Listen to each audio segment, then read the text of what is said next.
चलो तर मग आज आपण सॉल्व्ह करू. आणि आजची ही पीडीएफ आय गेस थोडे थोडे काही प्रॉब्लेम आले असतील की मुद्दाहून काय काय हाय लेवल तर असं ठेवते म्हणजे आपले कसे ओव्हरऑल सगळे टॉपिक्स कव्हर होतील. कारण जर बघायला गेलं तर मॅथ्सला काय तर तरी 19 की 20 टॉपिक आहेत आणि रिझनिंगला 18 की 17 टॉपिक आहेत. त्यामुळे दररोज दिवशी नाही का आपल्याला 10 किंवा 11 प्रश्न मिळतात. सगळे आपण ऍस्पेक्ट टच करतो. ठीक आहे. चला तर मग आज आता हा करू. आता हा माझ्यामध्ये पहिला आला असणार कारण तुम्हाला आधी सांगितले की स्क्वेअर रूट कसं काढायचं. आता जरी काय म्हणतो की जरी माहित नसलं तरी मग त्याला सांगतो. आता ही आपल्या ह्याचा आपल्या स्क्वेअर रूट काढायचं बरोबर. स्क्वेअर रूट काढायचा आपला नियम काय की आपण काय करतो की उजव्या बाजूनी स्क्वेअर रूट आहे बरोबर म्हणजे इथं पॉवर 2 असती. इथं 1/2 असती म्हणून इकडे अशी भिंत बांधतो. हा भिंत बांधली त्यानंतर जो युनिट डिजिट आहे त्याचा आपण काय बघतो की कशाचा स्क्वेअर आहे. आता बघा 4 4 जा 16 बरोबर म्हणजे एक आणि 6 6 जा 36 बरोबर म्हणजे दोनच्या एंडला 6 येतं. म्हणजे आपला जो नंबर असणार तो एक तर 4 ने एंड होणार नाही तर 6 ने एंड होणार. नंतर आपण काय बघतो ही जी वॉल बांधली आहे, भिंत बांधली आहे त्या डाव्या बाजूचा नंबर बघतो आणि बघतो कशाचा स्क्वेअर कशाचा वर्ग ह्याच्या सगळ्यात जवळ आहे.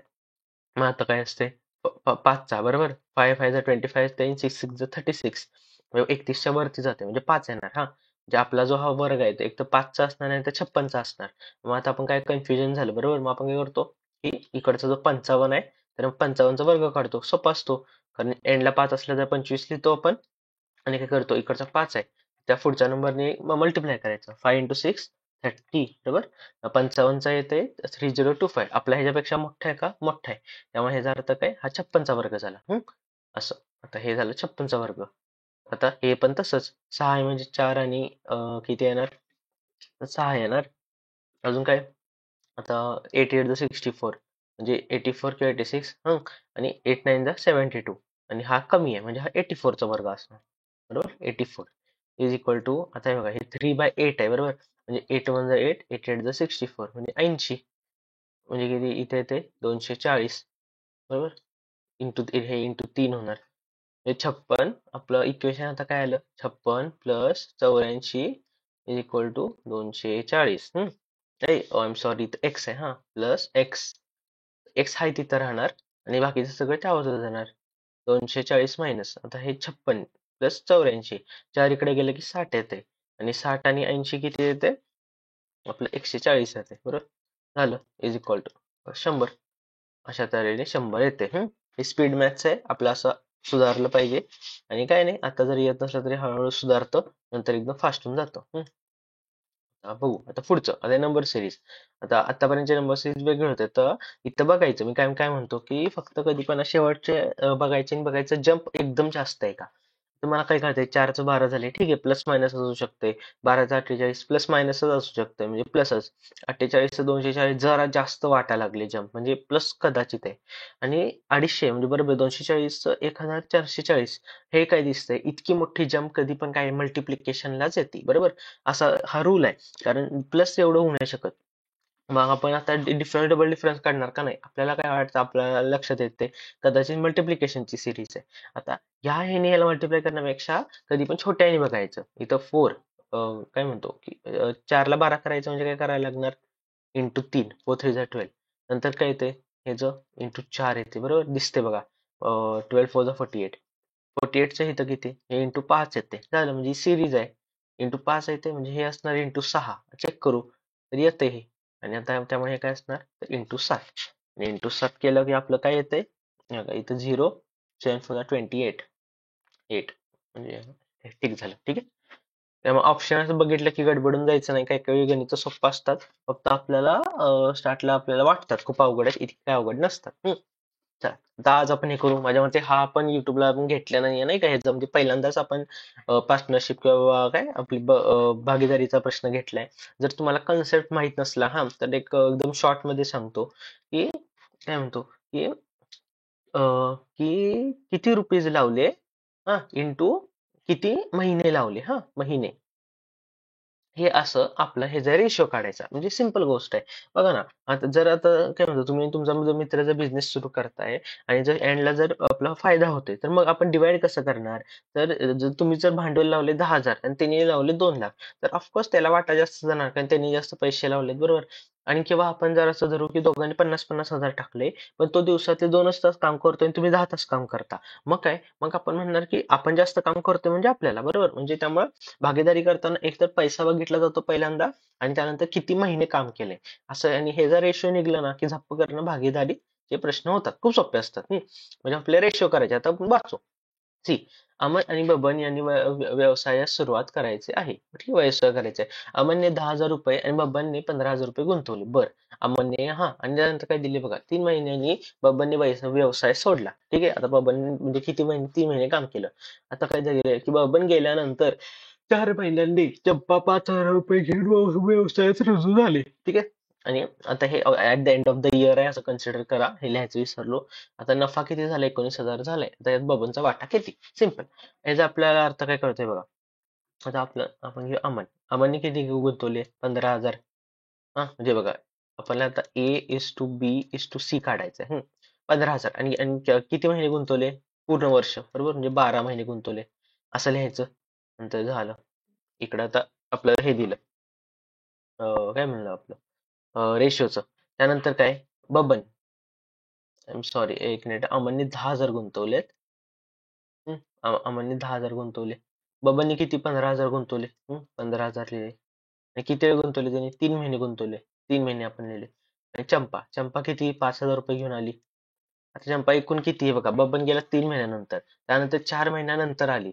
3 + 4 7. 7 महिने गेल्यानंतर चंपा आली. म्हणजे चंपा एकूण किती? 5च महिने काम केलं. हे झालं असं. आता हा रेशो आला. आता रेशोला कटिंग करायचं. कटिंग करायचं म्हणजे काय? तर जर तुम्ही हे बघा, जर तुम्ही इकडचं एक झिरो का कट करताय, तर मग इकडचंच नाही, ओव्हरऑल म्हणजे सगळ्याच इक्वेशनचा एक एक झिरो कट करायला लागणार. हे बघा, आता इथं 3 झिरो जाऊ देत, 3 झिरो जाऊ देत, 3 झिरो जाऊ देत. ठीक आहे. अजून कशाने जाते? 5ने जाते बघा. 5 2 10, 5 3 15, 5 1 5. झालं. म्हणजे आता रेशो निघला. रेशो आपला काय निघला? 24:9. आणि इज टू 5. आता आपल्याला काय दिले बघा. आपल्याला दिले 19,000 रुपये नफा झालाय. टोटल नफा झालाय एवढा. आणि आपला टोटल वाटा किती आहे? इतका. म्हणजे बघा, हे कसं लिहायचं सांगतो. म्हणजे काय म्हणतो, कन्सेप्ट सांगतो. म्हणजे काही काही सोपं नाही, काही काही एकदम पण फास्ट आपलं हे नको बघा. आता चो काय म्हणतो आपलं की 24 + हे ऍडिशन करा. 24 + 9 किती? 33. 33 आणि 5 38. बघा, 38 हे किती आहे? 19,000 आहे. सिम्पल. आपल्याला काढायचं बबनचा वाटा. आणि ह्यात बबन किती आहे? 9 आहे. 9 किती? 9 is equal to x question mark, बरोबर? झालं. आणि आता आपल्याला काय करायचं? तर मग हे जे असते, हे एकच लावून टाकायचं आणि झालं. आता क्रॉस मल्टिप्लाय. एक्स तिथे जाणार, 9 वरती जाणार. म्हणजे काय येणार? X is equal to 38. 38 x is equal to 19,000 into 9. म्हणजे एक मिनिट, आता खाली येतो.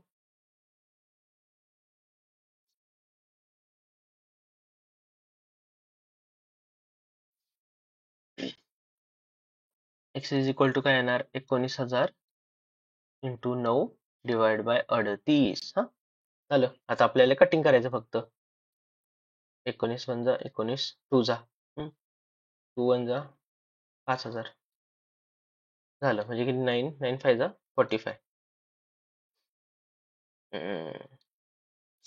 आज हे ऑप्शन चुका लागलेत. आणि आता हे पीडीएफ एडिट होत नाही, त्यामुळे आज फक्त बेअर करा तुम्ही. ते काय माहिती, विंडोज वर्ड पॉवर एक्सपायर झाले असं यायला लागले. 45,000 आहे ते 2500, मी 45,000 यायलाच नको, टू बी ऑनेस्ट. काय तर चुकलं. इंटू 2. बरोबर. 1,000 आहे, बरोबर बरोबर. चुकलं नाहीये. हे काय 500च येणार इकडं. हे येणार 45 येणार. ठीक आहे. असं आहे. सिम्पल होतं. आता ह्याला म्हणतात इनइक्वेलिटी. नॉर्मली हे जे ना प्रश्न येतात काय, आय गेस कंबाईन 2018 झाला आलाय वाटतं. बघत होतो पेपर आणि म्हणलं अरे आलाय, म्हणलं चला ठीक आहे. म्हणजे हे जर तर आपल्याला बनवायला पाहिजे. आणि सिम्पल आहे. जर आपल्याला माहित असलं ना नॉर्मल कसं करायचं, सोपं आहे. ठीक. एक पहिली मेथड आहे की हे ना एकाच इक्वेशन मध्ये डायरेक्ट फॉर्म करून घ्यायचं आणि ते घेतलं की लगेच फास्ट करणं होते. बघा, आता बघा, ए बी आणि बी टू सी म्हणजे कनेक्टिंग लिंक आहे. मग आपण लिहायचं असं, ए इज टू बी इथं. आता काय, बी ग्रेटर देन सी आहे. आता त्याच्यातनं आता अजून कुठे सी आहे बघायचं, इथे आहे. सी मोठा आहे का छोटा आहे? तर सी छोटा आहे डी पेक्षा. म्हणजे आता इथं येणार C is less than D. D मोठा आहे बरोबर. कारण जर आपण ह्यांचे प्लेसेस चेंज केले तर ह्यांची साईन पण रिव्हर्स होती. आता काय आता डी मोठा आहे का? नाही. डी लहान आहे. हे लहान लहानचं चिन्ह असते ई पेक्षा. म्हणजे हे ई झालं. म्हणजे अख्खा आपण इक्वेशन एका लाईन मध्ये दिलं. एका लाईन मध्ये दिलं ना की मग आपलं फास्ट मध्ये सॉल्व्ह होते. बघा आता आपल्याला काय दिले? सी लहान आहे तसं नाही बघायचं. एक ग्रेटर आहे सी पेक्षा आहे का? हे बघा इकडे बघायला गेलं आहे. त्यामुळे हे करेक्ट. आता काय? बी ग्रेटर आहे डी पेक्षा आहे का? हे बघा बी आणि डी हे जेव्हा बघ इकडे आपण जायला लागतोय जर कधीही असं आले ना चिन्ह तर याचा अर्थ हे रॉंग होतं. म्हणजे ह्यांच्यात काहीच आपण तात्पर्य नाही काढू शकत. म्हणजे हे चुकीचं येणार. आता काय ई ग्रेटर आहे सी पेक्षा हे बघा आहे का? तर आहे. ग्रेटर देन इक्वल टू नाही. असं सिंपल आहे. एका ओळीत फक्त तुम्ही काढायचं. एका ओळीत काढलं ना की लगेच निघतं.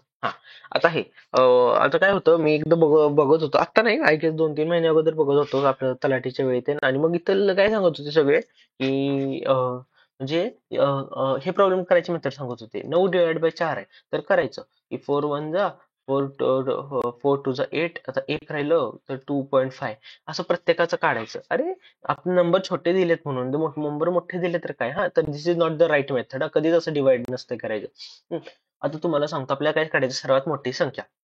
तुम्ही आता तुम्हाला म्हणतो की 17 आणि 19 ह्यामधली मोठी संख्या कुठली? तुम्हाला माहिती आहे 19. आता हे का माहिती आहे माहिती आहे का? बरोबर. आता 19. आता ना आता ह्यानंतर मी म्हणतो 17 आणि 18/2.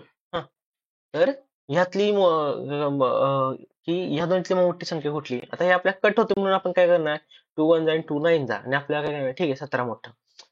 कधी पण कसं असतं की कुठल्याही गोष्टीचं आपण डिवाइड ना इझिली कधी करतो माहितीये का? जेव्हा त्यांचं डिनॉमिनेटर सेम आहे. जर त्या दोन्ही संख्येचं डिनॉमिनेटर सेम असलं ना की आपलं फास्ट मध्ये इझिली डिवाइड होऊन जातं. आता पहिली मेथड सांगतो ज्याच्याने काय करायचं असतं की आपण सगळ्यांचं डिनॉमिनेटर सेम करू. हे बघा आपलं डिनॉमिनेटर त्याला लसावी घ्यायचं. इथं काय आहे? 4 आहे, 12 आहे, 24 आहे आणि 8 आहे. 4 12 24 आणि 8. आणि जर तुम्ही जर काय म्हणतो की जर ह्याचा लसावी काढला तर आपल्याला कळतं की सगळं डिवाइड बाय 24 होते. 24 आहे लसावी. तर मग आता काय करूया आपण ह्या सगळ्या संख्यांना 24 करूया. तर 4 ला जर 24 करायचंय तर इंटू काय करायला लागणार? अं, बरोबर 4. काय म्हणतो 4 ला जर 24 करायचंय तर 4 4 6 करायला लागणार. 6 मल्टिप्लाय करायला लागणार. म्हणजे ह्याच्या वरती आणि खाली 6 करू. म्हणजे हे काय होणार? 9 6 जा 54 डिवाइड बाय 24 होणार. 12ला करायचं तर काय इंटू 2 म्हणजे 14 डिवाइड बाय 24. हे तर 31 डिवाइड बाय 24च आहे. आणि हे 18 इंटू 3. 17 3 जा 51 झालं. 51/24 आलं. झालं. आता झालं सगळ्यात सिंपल आहे. का? आपलं आता सगळ्यांचं डिनॉमिनेटर सेम झालं मग आता बघायचं नाही. म्हणजे आपण आता बघणार फक्त वरचे नंबर बघणार. आपल्याला काय सगळ्यात मोठी संख्या काढायची. मोठं कुठलं दिसतंय? हे दिसतंय. झालं. हे 9/4 सगळ्यात मोठे. ठीक आहे? ही अशी मेथड आहे. सगळ्यात स्मॉल काढायचं असलं तर असं डिनॉमिनेटर सेम करायचं आणि त्यानंतर आणि अजून एक आता जे म्हणलं ना की फास्ट मध्ये अजून कसं करू शकतोय तर म्हणा आपलं जे केबीसी असतं ना केबीसी म्हणजे एलिमिनेट करायचं बघा. आता ते पण दाखवतो कसं. आता आपण बघू की 31/24 आहे 17/24. मला आता इथं काय म्हणतो पेन न उचलता आपण इंटू 3 केलं. आता 31/24 आणि इंटू 3 केलं 51 येते. झालं ह्याला काय आता मग आता ह्याला कन्सिडर नाही करायचं. ह्याला आणि ह्याला करायचं. ह्याचा आन्सर 51 आलंय मनातल्या मनात. आता हे जर इंटू 3 3 केलं की ते हे 24 म्हणजे इंटू 2 14 येते. हे पण कॅन्सल. म्हणजे आता आपले दोनच राहिले 9/4 आणि 17/8. ठीक आहे. मग असं म्हणजे काय की आपल्याला लिहायची गरज नाही. फक्त 2-2 ऑप्शन घेतले ना की आपल्याला मनातल्या मनात कॅल्क्युलेशन होऊ शकतं. असं करायचं. ही मेथड होती करायची. चला आता हे बघा हे बघा. नमनचा वाढदिवस पुढच्या महिन्यात आहे. बरं. त्याचा काय आहे की त्याच्या आईला आठवते की त्याचा वाढदिवस 19 ते 23च्या दरम्यान आहे. मग आपण काय करायचं असं लिहून घ्यायचं 19 20 21 22 आणि 23 ह्याच्यात आहे. ठीक आहे. आता काय दिले बघा. त्याची बहीण म्हणते की नमनचा जन्म समसंख्येच्या दिवशी झाला नाही. नाही. नाही म्हणजे काय? म्हणजे 20 गेलं आणि 22 गेलं. ठीक आहे. अजून काय, त्याचा भाऊ म्हणतो की नमनचा जन्म महिन्याच्या 20 तारखेनंतर झाला. म्हणजे ह्याच्यावरनं काय कळतं आपलं, 19 पण गेलं. हो. आता काय लिहिले की नमन महिन्याच्या 21 तारखेला जन्माला आलेला नाही असे त्याचे वडील म्हणतात. 21 पण गेलं, झालं, राहिलं काय 23. मी 100% 23 ला आहे. इतकं सोपं होतं. फक्त असं मांडायचं आणि एलिमिनेट करायचं. ह्या टाईपचे क्वेश्चन्स येतात. फक्त जर आपल्याला माहितच नसलं असे टाईपचे एक्झिस्ट करतात, तर मग परीक्षेच्या वेळी अवघड होऊन जातं. काय होतं, आपलं कन्फ्युजन वाटतं, आपल्याला भीती वाटायला लागते. चला आता बघू. हे बघा की गीता तिच्या घरापासून दक्षिण दिशेला 2 किलोमीटर चालते. आता मग तिचं घर काढूया. आता घरापासून काय करते, 2 किलोमीटर काय चालते, 2 लिहिलं. आता काय करते, थांबा इथं खाली लिहिलं तर नीट व्हायचं नाही. चला इथं काढ, स्पेस नाही एवढी. ठीक आहे. 2 किलोमीटर चालते. मग काय केलं तिने, त्यानंतर ती उजवीकडे वळते. आता ती ती खाली बघते, त्यामुळे तिचं उजवीकडे म्हणजे आपल्या डावीकडे म्हणजे लेफ्ट बाजूला होणार. आणि 5 किलोमीटर चालते म्हणजे ती एवढी चालणार. 5 किलोमीटर चालते. त्यानंतर काय, हे बघा, त्यानंतर ती उजवीकडे वळते आणि 14 किलोमीटर चालते. आता बघा, तुम्हाला जर टॅक्ट सांगतो, आता हे 14 किलोमीटर लिहायचंय काय, लोक काही असे 14 लिहितात. कधी 14 नाही लिहायचं. असं जर कट होत असलं ना, इथं 2 आहे ना, इथं असं डॉट द्यायचं आणि इथं 2 लिहायचं. 14 - 2 12 असं 12 लिहायचं. म्हणजे खूप सोपं जातं आणि डायग्राम्स मिक्स होत नाही. This is the right method to do. ठीक आहे. आणि हे बघा, आता आपल्याला काय दिले, कितीच्या घरापासून किती लांब आहे. म्हणजे आपल्याला काय काढायचंय, जर आपण बघायला गेलं तर आता आपल्या एक असा ट्रायंगल फॉर्म झालाय, जो इथं 12 आहे आणि इथं 5 आहे. आणि आपल्याला काय काढायचं, आपल्याला हे काढायचं आहे. आता बघायला गेलं 90 डिग्री आहे, म्हणजे हे काय पायथागोरस थेरम झालं. आणि आता जर आपण ह्याला एक्स घेऊ, फॉर्म्युला काय येतो, x square is equal to 12 square plus 5 square. 144 plus 25. का, कारण Pythagoras theorem. X square is equal to 169 आलं, म्हणजे एक्स किती येणार, 13. बरोबर. असं आहे, सोपं आहे.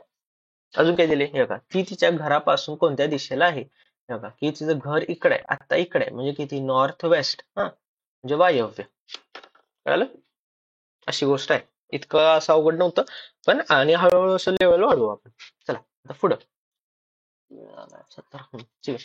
हे बघा, शाळेतील विद्यार्थी त्यांना आवडणारे खेळ खेळतात. ओके. अजून काय, 48 विद्यार्थी क्रिकेट खेळतात, 50 विद्यार्थी फुटबॉल खेळतात आणि 18 विद्यार्थी दोन्ही खेळ खेळतात. शाळेत एकूण किती विद्यार्थी आहेत. हे झालं ना की आपलं ना, आता आपलं वेन डायग्राम असतं ना, आपलं सर्कल, वेन डायग्राम नाही, आपलं सर्कलचं हे काढायचं काय, त्यानंतर ते मला पण आठवत नाही. हे का, आपल्याला एवढं कळालं, 2 खेळ आहेत. आता हे क्रिकेट आहे आणि हे फुटबॉल आहे आणि हे मिडल काय आहे, तर जे दोन्ही खेळतात ते आहे. तर मग सगळ्यात पहिल्यांदा आपण काय काय करायचं असतं बघा, इथं वरती लिहू, क्रिकेट किती जण खेळतात, 48. फुटबॉल किती जण खेळतात, 50. एवढं लिहायचं. आणि त्यानंतर ना, जे मिडल वाला लिहायचं काय, मिडल वाला किती आहे, की 18 विद्यार्थी दोन्ही खेळ खेळतात, म्हणजे इथं 18 येणार. आता ना, आता आपल्याला ना, जर आपल्याला क्रिकेट पाहिजे काय, मग आता लिहायचं कसं सांगतो. तर इथं 18 इथं खेळतात, हे 18 झालं. मग राहिले किती, 48 - 18 म्हणजे 30. याचा अर्थ काय, की 30 विद्यार्थी फक्त आणि फक्त क्रिकेट खेळतात एवढं कळते आपल्याला. आणि 18 विद्यार्थी कॉमन एवढं खेळतात. आता 50 आहे. पण इथं 18 तर गेले, म्हणजे किती झालं इथं, 32. आणि 32 विद्यार्थी फक्त फुटबॉल खेळतात. म्हणजे आता हा प्रश्न आपला सोपा विचारलाय, पण जर विचारलं फक्त क्रिकेट फक्त फुटबॉल, तर असं हे असं उत्तर निघतं. आणि आता आपल्याला काय करायचंय, तर मग आपल्याला काढायचं की अ, अ, शाळेत एकूण किती विद्यार्थी आहेत. हे बघा, 30 प्लस 18 प्लस 32. ठीक आहे, असं 4 and 4 80. ठीक आहे, इतकं सोपं आहे.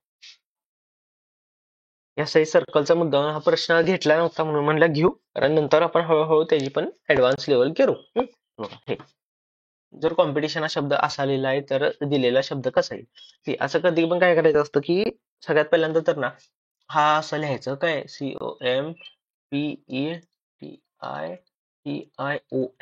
आणि आहे तसं त्याचं जे कोड दिले ना, हे ह्याच्या खाली लिहायचं, MOCTMOITI. आणि नॉर्मली कसं असतं, आता हे सी आहे, तर सीचं ई झालं काय, आपल्याला काय दिसतं, ठीक आहे, +2 झाले. ओचं पी झाले, ठीक आहे, +2. एमचं एमच राहिले. मग असं होतं की होत नाही, म्हणजे काही काही वेळी ना, म्हणजे ह्याचा कोड कसा असतो +1 +2 +3. पण ह्याचा कोड युनिक आहे. जर तुम्ही नीट जास्त ऑब्झर्व केला असता ना तर तुम्हाला कळणार हा 11 अक्षरी वर्ड आहे काय 3 4 5 आणि इकडचा जो टी आहे ना हा हाय तिथंच राहिलाय. हा आणि इथं काय झालं इथं गोष्टी रिव्हर्स झाल्यात हे बघा COMPE बघा COMPE म्हणजे मिडल वर्ड हाय तसा आणि इकडनं हे आणि इकडनं आहे ना ITION राईट नाही रिव्हर्स झालाय ITION.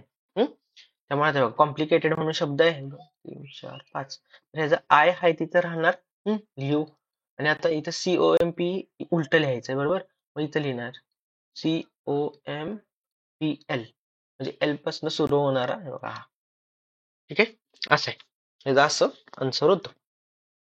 हा, आता हे ना हे आपलं यावेळी जो कंबाईन झाला ना 2023 ला त्यामध्ये असाच प्रश्न आलेला आणि मला आठवतच नाही म्हणजे मला कळतच नाही माझा कसा काय चुकला कारण त्यावेळी येत होतं आणि काय माहिती काहीतरी गडबड झाली आणि त्यामुळे चुकला म्हणलं त्यामुळे घेऊ आणि सोपं असते आणि आपल्याला आता विचारले की खालीलपैकी कोणत्या सिरीज मधला नाही असं पण विचारतील की या सिरीज मध्ये ना 23वा प्रश्न कुठला आहे तर फास्ट फास्ट मध्ये लिहिलं ना तरी होऊन जाते लेट ची पण गरज नाही हे बघा आपल्याला आता काय कळतंय हे बघा 20 ते 21 झाले +1 +2 +3 आणि नंतर सिरीज तीच रिपीट झाली +1 +2 +3 ठीक आहे म्हणजे आता 32 आहे तर पुढचं काय असणार 33 असणार म्हणजे +1 झालं नंतर +2 करायचं म्हणजे 35 येणार आणि +3 म्हणजे 38 ठीक आहे आता पुढची सिरीज +1 39 +2 41 बरोबर आणि +3 44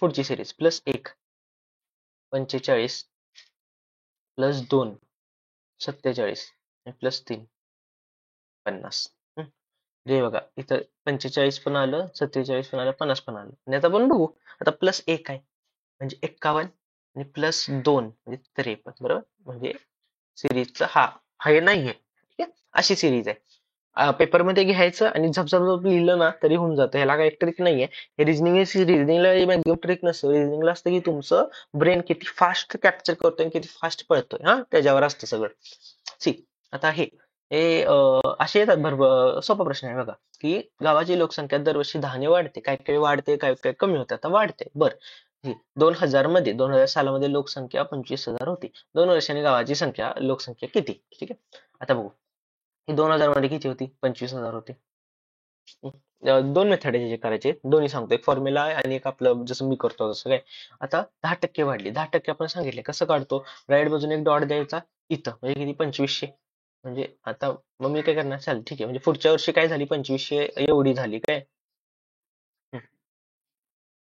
एवढी झाली इथं येतो 2750 ही पहिल्या वर्षी झाली नंतर दुसऱ्या वर्षी परत 10% वाढणार बरोबर मग 10% कसं करतो उजव्या बाजूने एक डॉट द्यायचा डॉट दिला म्हणजे किती 2750 झाली वाढली 0527890 असं असं आली आणि नॉर्मली मग तुम्ही कसं करू शकता की पहिल्या वर्षी 10 वाढली म्हणून 110/100 इंटू पुढच्या वर्षी परत 10 वाढली म्हणून 110/100 आणि इंटू 25 असं पण करतात खूप जण आय नो हे बघा असं जातं 0000 मग फक्त मग ह्याला काय असतंय कॅल्क्युलेशन फास्ट पाहिजे आणि मी म्हणतो की मग काय म्हणतो असं असलं तर मग प्रत्येक जण म्हणतो की तुमची कॅल्क्युलेशन स्लो आहे म्हणून होत नाही मेथड माहित असली तर असं हे सोपं होऊन जातं 10% प्लस करणं 10% मायनस करणं खूप सोपं असते असं आहे चला आता पुढचं बघू. आता हा प्रश्न आहे ना असे प्रश्न भरपूर येतात कंबाईनच्या मेन्सला तर येणारच आणि ह्याला ना वर्ड प्रॉब्लेम म्हणतात आणि खूप जण ना हा बघितल्यावर ना चक्कर होऊन जातात आता तुम्ही पण शॉक झाला असता म्हणा अरे हे काय आणि आपण सोडून देतो पण खूप जास्त सोपा असतो सी जर ना आयोगाने किंवा जर पेपर सेटरने ना जर क्वेश्चन अवघड टाकलाय ना तर ऑप्शन सोपे असतात काय जर ऑप्शन सोपे असले क्वेश्चन अवघड असतो आता क्वेश्चन दिसताना अवघड दिसते त्यामुळे आता ह्यांनी पाय मुद्दामून दिले काही 22/7 जर केलं असतं तर सगळं कॉम्प्लिकेटेड झालं असतं बरोबर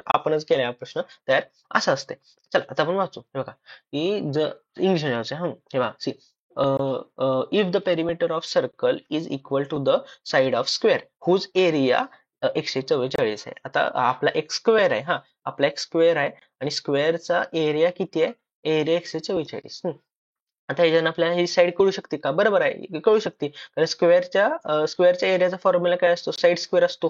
साईड स्क्वेअर 144. साईड किती येणार? 12. हा, ह्याचा आपला अर्थ काय कळणार? की आपल्याला काय कळालं की जो स्क्वेअर आहे त्याची हे 12 आहे. ठीक आहे. आता आपल्याला कळलं तर पेरिमीटर ऑफ सर्कल म्हणजे सर्कम्फरन्स हा किती आहे? स्क्वेअरच्या साईडच्या एवढा आहे. आता पेरिमीटर सर्कम्फरन्स काय असते? 2πr असते. 2πr इज इक्वल टू 12 आहे. एवढं करा. आता r ला आपण एकटं ठेवूया. r is equal to 12/2π. म्हणजे काय आलं आपलं? r इज इक्वल टू 6/π आलं. ठीक आहे. एवढं आलं. बरोबर, ठीक आहे. आता आपल्याला काय काढायचं? ते क्षेत्रफळ. क्षेत्रफळाचं फॉर्म्युला काय असतं? पाय आर स्क्वेअर असतो. पाय आहे तसं. आता आर स्क्वेअर म्हणजे 6/π इंटू 6/π. ठीक आहे. आलं. आता हे बघा इथं पाय गेलं 6 6 36 आलं. ठीक आहे.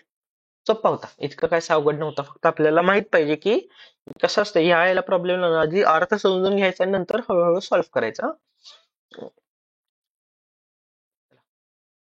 हे आता आपण काढूया फास्ट मध्ये. All car are cycle. Car लिहूया. All car are cycle cycle. Some cycle are jeep jeep. No jeep is aeroplane aeroplane. ठीक आहे. ठीक. All car are jeep. All car are jeep येते का? येत नाही. चुकलं. सम कार आर एरोप्लेन होते का? हे जाण्याचा संबंधच नाही. हे पण चुकलं. सम सायकल आर एरोप्लेन. सायकल आणि एरोप्लेनचा संबंध आहे का? नाही येत. All statement wrong. ठीक आहे. सिंपल होतं.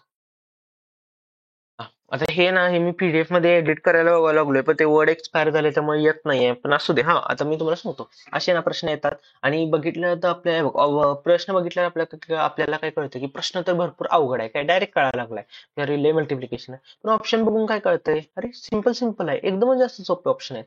याचा अर्थ काय? तर एक्झामिनर आपल्याला म्हणतच नाही ते सॉल्व्ह करा. हा, आणि ह्याला मिसलेनियस असे म्हणतात ना काय. आता जर बघितलं गेलं तर ना आता ना आपण 67 ला ए लिहूया आणि 37 ला बी लिहूया काय. मग प्रश्न किती सोपे होते बघा काय. ए इंटू ए प्लस बी इंटू बी मायनस 2ab. दिसलं? दिसलं का? सिंपल. हे काय दिसतंय? ए स्क्वेअर इथं मायनस मायनस 2ab प्लस बी स्क्वेअर. बरोबर, सिंपल. आता ए स्क्वेअर मायनस 2ab प्लस बी स्क्वेअर हा कोणाचा फॉर्म्युला आहे? ए मायनस बी ब्रॅकेट स्क्वेअरचा आहे. ठीक आहे. आता ह्याचा अर्थ काय? 67 मायनस 37 ब्रॅकेट स्क्वेअर. झालं सिंपल. 7 ला 7 गेलं आणि 60 मायनस 30 30 स्क्वेअर म्हणजे किती? 9,000. म्हणजे हे आता 30 मी जे हे केलं ऑप्शन पण हे आपलं एवढं येते. ठीक आहे. हे इतकं सोपं आहे, इतकं सोपं आहे. 900 900. सोपं होतं. अशा टाईपचे येतात.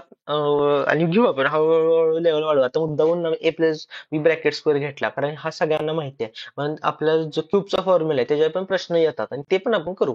हळूहळू कव्हर करू. लय टेन्शन नाही घ्यायचं. सी आता mirror is placed on the red line. त्या रेड लाईन आता इथं मिरर आपण जर प्लेस केलाय तर इमेज कशी फॉर्म येणार? सिंपल आहे. पेपर जरी असला तरी झपकार नाही घ्यायचं नाही. इकडे लिहायचं हे 0 0 आणि भरवलं. आता हे ऍरो इकडे आहे म्हणजे हे एंडला असणार. हा, ठीक आहे. एवढं लिहिलं. आता आपण पटकन ऑप्शन बघू. असा ऑप्शन जिथं वरती ना ब्लँक सर्कल आहे म्हणजे हा आहे. आता हा गेला, हा तर उलटा झाला, हा पण गेला. आता 1 आणि 3 मध्ये जर बघायला गेलं तर आपल्याला फरक काय कळतोय? तर जरी नॉर्मली बघितलं नाही इथं काय कळतंय बघा. 2 व्हाईट सर्कल 1 ब्लॅक सर्कल. इथं तर तिन्ही व्हाईट आहेत. झालं संपलं. ठीक. असं आहे. आता बघा आता हे मागच्या पीडीएफ मध्ये आपण काय म्हणतो की आपण मागच्या पीडीएफ मध्ये आपण शिकलो की A is to B is to C ratio कसा काढायचा. आता जर असं एक लेवल हळू पुढे वरती केले सी ह्याचा अर्थ काय माहितीये का की जर तुम्ही प्रति व्हिडिओ ना नीट आता दररोज जर सॉल्व्ह करत गेला ना तुम्हाला मागच्या व्हिडिओ मध्ये कन्सेप्ट होणार. आता एक लेवल वरती गणित येणार म्हणजे हळूहळू हळूहळू अशा गोष्टी प्रोग्रेस मध्ये होत जाणार आणि नंतर तुम्हाला मॅथ्स एकदम फास्ट मध्ये जमणार. सी आता आपल्याला काय दिले? ए इज टू बी दिले आणि आपल्याला नंतर बी इज टू सी दिले. हा, तेच कशा लिहायला लागले. मग आपण लिहूया. A:B किती? 5:6. B: किती? 7:8 आहे. मग आपल्याला आपण शिकलोय आपण काय करायचं आपल्या B ला सेम करायचंय. म्हणजे या 7 वरच्याला हे करायचं 6 खालच्याला करायचं. 7 5 जा 35. म्हणजे आपली रेशो काय 35:7 6 जा 42:6 8 जा 48. हा आपला रेशो आला. आता हे कशाने जाते का? तर 7ने नाही जातच नाही. जात नाही. आता आपल्याला काय दिले बघा की व्हॅल्यू ऑफ ए इज 70. म्हणजे जे इथं 35 आहे ना ते रियालिटी मध्ये 70 आहे. What is the value of C? आता सी आता 35 आहे. 35 70 झालंय. म्हणजे रियालिटी मध्ये हे रेशोला इंटू 2 केले बरोबर. म्हणजे जर आपण ह्याला इंटू 2 केलं की इथं 70 होते. म्हणजे आपल्याला ह्यांच्याशी व्हॅल्यू करणार तर च पाहिजे. म्हणजे काय ह्याला पण इंटू 2 करायचं. 48 इंटू 2 96. ठीक असं आहे. कळलं? सो सिंपल आहे. चला. A race is held in garden. Ram is faster than Shyam. इथं लिहा. राम आहे फास्टर आहे श्यामपेक्षा. एस लिहू. Shyam is young person. So he is faster than Gita but slower than Lakshman. म्हणजे बघा मग आता मी आता इथं कसं करणार तर हे म्हणतो आता सगळे कंडिशन लिहून घेणार. Shyam is faster than Geeta slower than Lakshman. Lakshman is greater than Shyam. Hmm. Lakhan sorry Lakhan is not fast as Ram. म्हणजे अजून एक काय आलं तर Ram is greater than Lakhan. Geeta is faster than Sita. शेवट Geeta is faster than Sita. Who on the following is slowest. Yes idea. मी काय लिहिणार आहे बघा. राम इज ग्रेटर देन आधी हे कंडिशन घेऊ. त्यानंतर एस आपण श्याम घेणार होतो पण श्यामच्या आधी हे बघा इथं हे येते greater than Lakhan. Is greater than Shyam. Shyam is greater then हे गीता. एक मिनिट. गीता आणि गीता काय आहे ह्याच्यापेक्षा सीतापेक्षा स्लो आहे. अशा तऱ्हेने असं हे येते. आपल्याला काय काढायचं हो अमंग फॉलोइंग इज स्लोएस्ट तर सीता इज स्लोएस्ट. अरे यार ऑप्शनच दिला नाही बघा. या पीडीएफ ला जरासं बेअर करा आणि हे एडिट होत नाही त्यामुळे मला रेकॉर्डिंग झाल्यानंतर मला एडिटच करता येत नाही. काय लक्ष नाही गेलं माझं.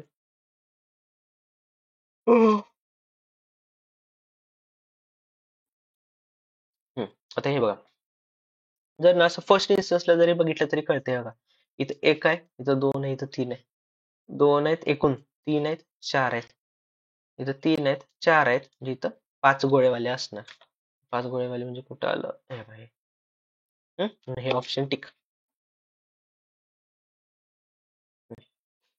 आता हे बघा काय आहे इथं भरलेलं रेषा आणि ब्लँक. भरलेलं रेषा ब्लँक. आता इथं काय आहे, रेषा आहे ब्लँक आहे इथं भरलेलं म्हणजे एक तर इथं भरलेलं असणार. म्हणजे ना हे गेलं हे गेलं हे गेलं आणि हे गेलं. आता काय राहिले आपलं हे बघा इथं हे झाले आपलं एक तर रेक्टँगल नाहीतर आपलं ह्याला रोम्बस म्हणतात. रोम्बस राहिले. इथं काय टाकणार तर हे बघा हा शेप आधीच इकडं येऊन गेलाय बरोबर. म्हणजे हा येणार नाही म्हणून इथं टिक काय होणार हे टिक होणार.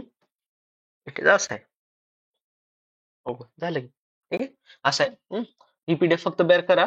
ते एडिट होतच नाहीये कारण काय माहिती बोर्ड एक्सपायर झालंय त्यामुळे व्हायला लागले. बघू पुढच्या वेळी आपण पुढच्या म्हणजे उद्याच बघू आपण नीट बघू. थँक्यू.